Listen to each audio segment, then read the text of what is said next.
నమస్తే, welcome to NSTV news. నేను అరుణ. ముందుగా బుల్డన్ హెడ్లైన్స్. నూతన పెన్షన్ విధానాన్ని రద్దు చేసి పాత పెన్షన్ విధానాన్ని అమలు చేయాలని డిమాండ్ చేస్తూ రైల్వే ఎంప్లాయీస్ సంఘం ఆధ్వర్యంలో రైల్ నిలయం ఎదుట ధర్నాకు దిగారు. రైల్వే ఎంప్లాయీస్ సంఘం ఉద్యోగుల నూతన పెన్షన్ విధానాన్ని వ్యతిరేకిస్తూ పెద్ద ఎత్తున నినాదాలు చేసి తమ నిరసన వ్యక్తం చేశారు. కేంద్ర ప్రభుత్వం రైల్వేను ప్రైవేటీకరణ చేసేందుకు ప్రయత్నిస్తుందని ఆగ్రహం వ్యక్తం చేశారు. ఈ సందర్భంగా రైల్వే ఎంప్లాయీస్ సంఘం ప్రతినిధి భరణి మాట్లాడుతూ రైల్వే ఉద్యోగుల పరిస్థితిని అగమ్య గోచరంగా చేస్తున్న ఘనత కేంద్ర ప్రభుత్వానికి దక్కిందని అన్నారు. 34 లక్షల మంది రైల్వే ఉద్యోగులకు నూతన పెన్షన్ విధానం మూలంగా నష్టం వాటిల్లే అవకాశం ఉందని అన్నారు. వెంటనే కేంద్ర ప్రభుత్వం పాత పెన్షన్ విధానాన్ని అమలు చేయాలని డిమాండ్ చేశారు.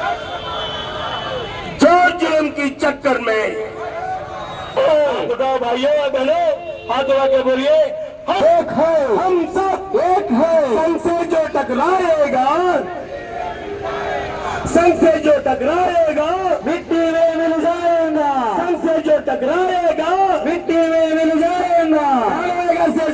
रामेगर से टकराएगा, हमारे मांगे हमको दो। నాయకుడు డాక్టర్ మర్రి రాఘవయ్య గారు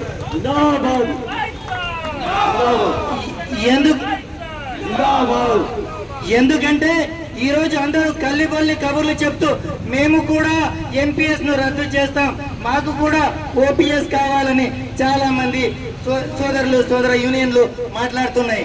కానీ మనందరికీ తెలుసు, ఆ రోజు ఈ పిఎఫ్ఆర్డీఏలో భాగస్వామి అట్లనే ఓపీఎస్ ఎంత ముఖ్యం, జీవితాన్ని గడపగలుగుతామా రిటైర్ అయిన తర్వాత. కాబట్టి మనకేం కావాలి? ఓపీఎస్. ఏం కావాలి? ఓపీఎస్ కావాలి, కావాలి, ఓపీఎస్ కావాలి, కావాలి, కావాలి, ఓపీఎస్ కావాలి, కావాలి, కావాలి, ఓపీఎస్ కావాలి. మాకొద్దు, మాకొద్దు ఎంపీఎస్, మాకొద్దు, మాకొద్దు, మాకొద్దు ఎంపీఎస్, మాకొద్దు, మాకొద్దు, మాకొద్దు ఎంపీఎస్, మాకొద్దు.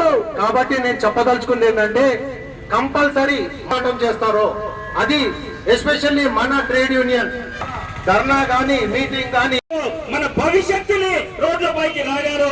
అలాంటి వాళ్ళతోటి మనం సహవాసం చేస్తున్నాం. కాబట్టి దీన్ని మనం పూర్తిగా వ్యతిరేకించ ఉన్నటువంటి అన్ని కార్మిక సంఘాలు ఏకతాటి మీద వచ్చి ఈనాడు జాయింట్ కన్సల్టేటివ్ మిషనరీకి 34 లక్షల కేంద్ర ప్రభుత్వ ఉద్యోగులకి మన నాయకుడు డాక్టర్ మర్రి రాఘవయ్య గారిని నాయకుడిగా ఎన్నుకున్నారు అంటే దీంట్లోనే మీరు గమనించాలి. కాబట్టి యావత్ దేశం మొత్తం కూడా రాఘవయ్య గారి వైపు చూస్తుంది.